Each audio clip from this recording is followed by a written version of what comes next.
Hola, el que venga obsesionado con Vallejo todavía puede adelantar el video porque voy a comenzar con las embarradas de la semana y esa, créanme que no lo fue.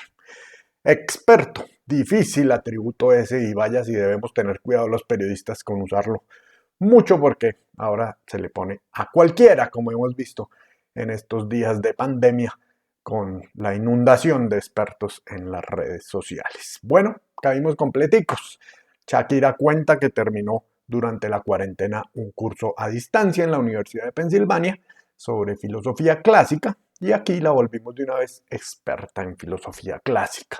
Y no fue culpa de ella ni siquiera porque ella lo puso como una diversión en Instagram, de manera que fue banalización total de parte nuestra de una profesión que es muy seria. Los nombres, no sé si por el mal sonido de estas conversaciones virtuales o porque es difícil interrumpir la conversación para precisar los nombres, pero estamos teniendo problemas con ellos. Esta semana, en una nota con el nuevo serenatero de Twitter, don Gerardo de Francisco, al contar de su llegada a la televisión, escribimos que lo había tentado el guionista Bernardo Borrero, obviamente era el gran Bernardo Romero Pereiro, no Borrero. Y la del nuevo arzobispo de Bogotá fue ni más ni menos que en el titular de una entrevista con él. O bueno, ahí también la embarramos porque lo pusimos como si fuera una autoentrevista en el antetítulo. Pero en el título invertimos el orden de sus nombres. José Luis Rueda lo llamamos y él se llama es Luis José Rueda. Bueno, y se burlaron mucho de otro de nuestros titulares de esta semana en el que anunciábamos el gran estreno de Double Team, la película esa en la que actuó el basquetbolista Dennis Rodman. Pues sí, se estrenaba en el canal Space, pero pues anunciar como gran estreno una película que se inauguró, como nos lo recordó en su jalón de orejas, @pingtomate85 en 1997, pues nos dejó un poco en las nubes. Bueno, y sí, tocó volver a hablar de Vallejo, pues algunos de ustedes con razón han pedido una explicación a la aparente contradicción entre mi defensa de la libertad que tenía Vallejo para decir barbaridades sobre el coronavirus y la cuarentena y todos sus actores, y la decisión de no publicarle una vendetta personal contra el escritor Héctor Abad.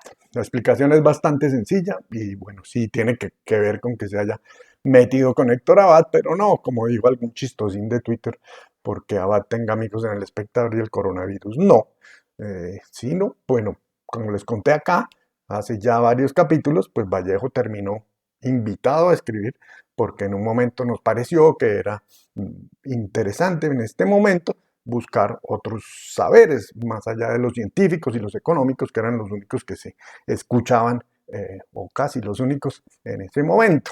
De manera que salimos a buscar filósofos, y no a Shakira, a sociólogos, teatreros, gastrónomos, escritores y demás. Nelson contactó a Vallejo y él mandó un primer texto y luego otro y uno más. Y conforme comenzaron todas las críticas de ustedes por las barbaridades científicas que escribía y los pedidos de silenciarlo también, pues él, un provocador profesional, pues se fue dedicando a provocar y apoyar cada vez más en cada nuevo texto.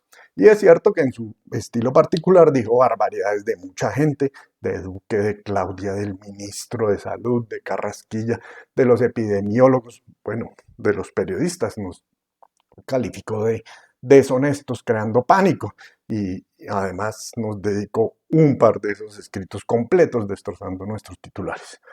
Todos a quienes nos pisoteó en esos textos éramos protagonistas de la pandemia, que era el tema para el cual había sido invitado a escribir en El Espectador. Vallejo ni es, ni ha sido, ni va a ser, ni fue columnista del Espectador. Fue invitado a escribir sobre la pandemia en esta coyuntura y todo lo que escribió sobre ella, con sus inventos, con sus insultos, se le respetó. Pero, ¿qué diablos tenía que ver una pelea personal que tiene desde hace años con Héctor Abad en este tema de la pandemia? ¿Qué tiene que ver Abad con el coronavirus? Como para que dentro de esta serie sobre la pandemia publicara una vendetta personal de ese tamaño. Absolutamente nada. Por eso, antes sí y ahora no. Dicho eso, Sí les cuento que estoy muy lejos de la perfección divina que se pretende en las redes sociales. Soy muy humano, muy terrenal y por supuesto que me emberraco cuando siento que empiezan a manosear al espectador. Y Vallejo venía en esas. La oda delirante a Bolsonaro, justo en paralelo con un editorial del periódico que lo criticaba, pues les confieso que me dio hasta rabia publicarlo. Pero si ya había sido invitado a opinar sobre ese tema, pues tenía derecho a opinar libremente. De manera que, para no desbaratarles sus teorías de conspiración, que son mucho más sexys que mis explicaciones aquí, les acepto que Vallejo dio papaya al dejar el tema para el que había sido invitado a opinar y querer aprovecharse de esa invitación para saldar sus odios absolutamente personales y que nada tenían que ver con la pandemia. De manera que ahí les dejo su incoherencia. Nos vemos. Chao.